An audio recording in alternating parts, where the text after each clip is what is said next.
Нұр Отан партиясына 22 жыл. Осы мерейлі датаға сәйкес партия отырысы болып өтті. Салтанатты жиында қала әкімі Мұрат Әйтенов партия қатарына жаңадан қабылданған азаматтарды құттықтап, төс белгілерін табыстады. Және оңтүстік Қазақстан гидромелиоративтік экспедициясы республикалық мемлекеттік мекемесінің басшысы Есенбеков Мейіржан Юсупбекович. 22 жыл ішінде жауапкершілігін іспен дәлелдеген Нұр Отан партиясы халық пен билік арасын жалғайтын көпір іспетті. Бүгін оған еліміз бойынша миллионға жуық адам мүше. Шара барысында атқарған жұмыстар мен жоспарлар пысықталды. Ел тұрғындарының әл-ауқатын жақсарту бағытында маңызды бағдарламалар жүзеге асуда. Халықтың бірде-бір мәселесін назардан тыс қалдырмай, оны тиімді шешу негізгі міндеттердің бірі. Елбасы партия төрағасы Нұрсұлтан Әбішұлы Назарбаев жергілікті жерлердегі республика көлеміндегі Нұр Отан партиясының материалдық техникалық базасын нығайту туралы тапсырма берген болатын. Соған сәйкес Бауыржан Қыдырғалиұлы облыстардағы барлық аудан қалалардағы Нұр Отан партиясының ғимараттары мен материалдық техникалық базасын нығайту туралы тапсырма берді. Сол тапсырманы жүзеге асыруда осы жерде Өмірзақ Бержібекұлы отыр. Осы қалада бірінші орынбасар Бегайдар Мұсабек отыр. Сол кезде 15 оңтүстік Қазақстан облысының 15 аудан қалаларында 70%-на жуығында ғимарат жоқ болатын.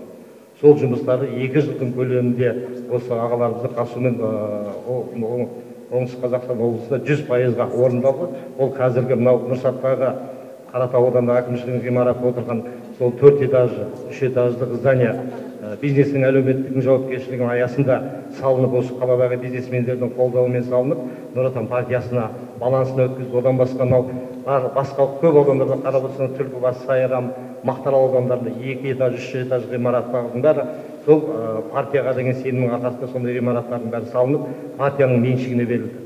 Шараға жас нұротандықтармен бірге саяси ұйымның қалыптасуына еңбек сіңірген партия ардагерлері де арнайы қатысты.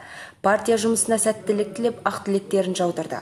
Олардың қатарында Байдулла Қонысбек, Әбілқасым Досболов, Өмірзақ Мелдеханов, Алмасбек Мамытбеков және Досыбай Шерімқұлов сынды ел ағалары бар. Біздің партия небәрі 22 жылдың ішінде, ал Қазақстан деген үлкен мемлекетіміз небәрі 30 жылдың ішіндегі әлем аренасындағы 256 мемлекетпен қабырғасы бірдей тең жатыр. Соншама аз уақыттың ішінде біздің осы алып ағаларымыздың еңбегінің арқасында пайда болған біздің партиямыз, мен ойлаймын, халықтық партия мәңгі жасайтын партия деп. Әлемдегі дүниежүзі картасындағы Қазақстан деген ел аман болсын. Ол елді басқарып отырған ақ-иықты ағаларымыз аман болсын. Сол еліміздің ат үстінде жүрген, билік етіп отырған біздің абзал азаматтарымыз аман болсын.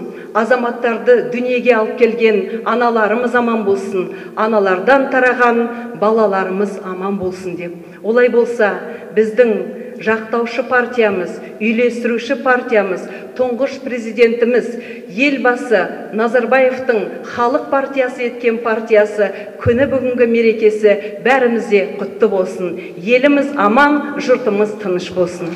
Ел президентінің тапсырмалары мен мемлекеттік бағдарламалардың орындалуын Нұр Отан партиясы жіті қадағалауда ұстайды. Нұр Отан партиясының мүшелері барлық бағыттар бойынша белсенді жұмыс істеуі керек. Қалалық филиал төрағасы Мұрат Әйтенов осыны қадап айтты.